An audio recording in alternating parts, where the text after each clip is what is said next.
साथियों नमस्कार, मैं हूं आपके साथ रमन। आप देख रहे हैं हिंदुस्तान की बात। इस वक्त मैं जनपद जौनपुर के मछली शहर में हूं। हमसे बातचीत करने के लिए समाजवादी पार्टी के पूर्व एमएलसी प्रत्याशी डॉक्टर मनोज हैं। लंबे समय बाद मेरी मुलाकात हो रही है, इनसे बातचीत करूंगा। जिस तरह से आधी आबादी का समाजवादी पार्टी विरोध कर रही है, इसको लेकर चर्चा सोशल मीडिया पर भारतीय जनता पार्टी के नेता व कार्यकर्ता लगातार कर रहे हैं कि महिला विरोधी है समाजवादी पार्टी। क्यों डॉक्टर साहब? नहीं, समाजवादी पार्टी ने सबसे ज़्यादा महिलाओं को जगह दिया है, चाहे वो विधानसभा में हो, चाहे लोकसभा में हो, चाहे अभी आप देखिएगा कि किस तरह से महिलाओं का उन्होंने जो विंग बढ़ाया है, उसमें देखिए सबसे ज़्यादा समाजवादी पार्टी की महिलाओं को ही आगे किया गया है। एक चीज़ और आप देखिए कि महिला सशक्तिकरण को सबसे आगे बढ़ा रही हैं डिम्पल यादव जी जो सांसद हैं। आपके इसी मछली शहर में देख लीजिए, मछली शहर लोकसभा से भी हमारे यहाँ एक सांसद हैं प्रिया सरोज जी हैं, और यहीं से विधानसभा मछली शहर से यहाँ पे डॉक्टर रागिनी सोनकर जी विधायक हैं। आप सोचिए कि समाजवादी पार्टी के ये खुद हैं। यहाँ से मड़ियाहू से भी लड़ चुकी हैं, श्रद्धा यादव भी थी।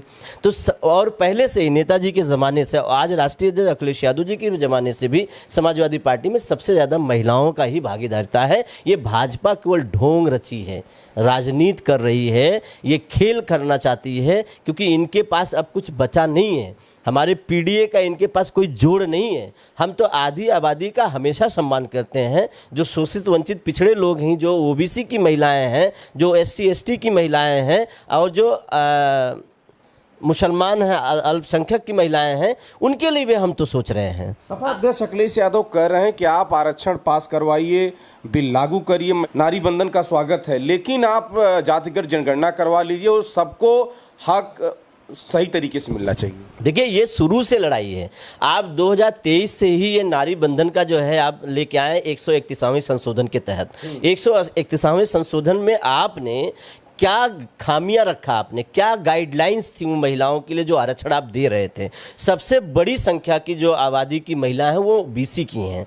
आप बताइए, हम इसलिए लड़ रहे हैं कि एससी एसटी अल्पसंख्यक के लोग भी हैं, मगर सबसे ज़्यादा ओबीसी की जो महिला हैं आरक्षण में आती हैं। क्या आपने गाइडलाइन रखा? महिलाओं की भागीदारिता आप 33% दे रहे हैं, हम तो कह रहे हैं 50% दीजिए ना। 33% क्यों दे रहे हो? आधे दीजिए ना, क्योंकि आधी आबादी की हमारी जो है वो उनके साथ कदम में कदम मिला के चलने के लिए तो देश तो तभी ना आगे बढ़ रहा है। और सबसे ज्यादा महिलाओं को भी भागीदारिता देना बहुत जरूरी है। नेताजी, हमारे श्रद्धेय नेताजी कहा करते थे, जब भी कभी सीट पे मैं गया हूँ, समाजवादी पार्टी कार्यालय में भी बैठता था, तो हमारे श्रद्धेय नेताजी कहते थे कि महिलाओं को आगे करो और तुम लोग पीछे बैठो, हमेशा। तो ये तो नेताजी आज से नहीं, बहुत पहले से भी है। और यही भाजपा के भी जो आज के मुख्यमंत्री योगी आदित्यनाथ जी, उनके भी बयान चल रहे हैं महिलाओं के लेके। जब ये कांग्रेस की गवर्नमेंट थी तब पर भी आरक्षण का मामला चल रहा था, तब इन्होंने भी विरोध किया था। तो ये विरोध हमारा नहीं है। हमको तो ये है कि महिलाओं को, आधी आबादी को, उनको 50% मिल जाए।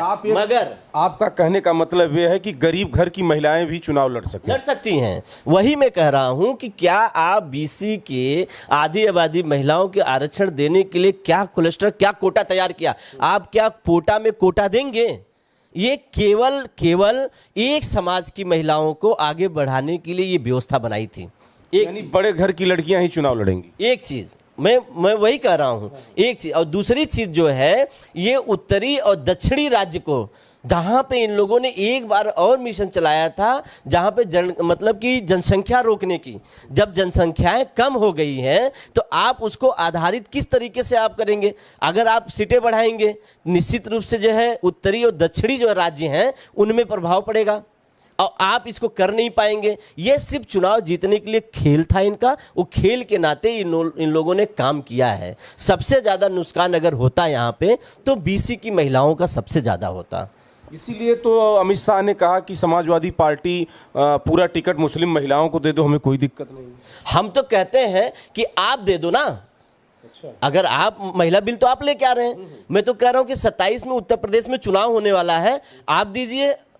अल्पसंख्यक महिलाएं जो माइनॉरिटी की हैं, आप दे दीजिए टिकट। मैं समझ जाऊंगा कि आप जो है महिला की जो है विरोधी नहीं है, महिला के पक्ष की बात कर रहे हैं। दे पाएंगे? ये दे पाएंगे? कितनी महिलाओं को इन्होंने भागीदारिता दिया है अभी तक? हम कह रहे हैं कि भागीदारिता तो हर जगह होनी चाहिए ना। आप विधायक कितने बनाए, सांसद कितने बनाए, मुख्यमंत्री कितने बनाए, आप प्रधानमंत्री कितने बनवाए हैं आप में? आप बताइए, आप तक आपके भाजपा में कोई प्रधानमंत्री बना कभी महिला? बताइए, भाजपा का कोई प्रधानमंत्री महिला बनी? अब आरक्षण पास करा लेंगे, बिल पास हो जाएगा तब न बनाएंगे। तो पहले से भी था।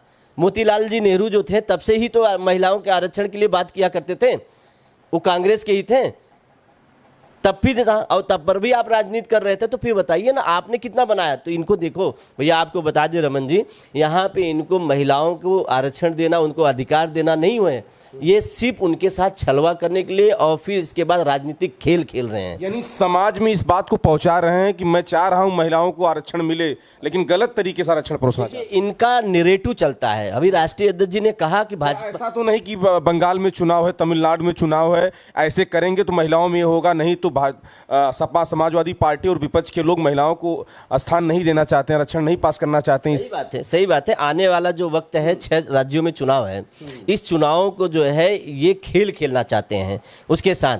तो राष्ट्रीय अध्यक्ष जी ने कहा ना कि भाजपा को समझना बहुत टेढ़ी खीर है। भाजपा कभी भी जो करती है क्योंकि वो नरेटिव पे राजनीति करती है। कैसे मुकाबला करेंगे? 27 का चुनाव सामने। हम सेट हैं, हम अपना जितना राजनीतिक हमारा सेट वो है वो हम अपना कर रहे हैं।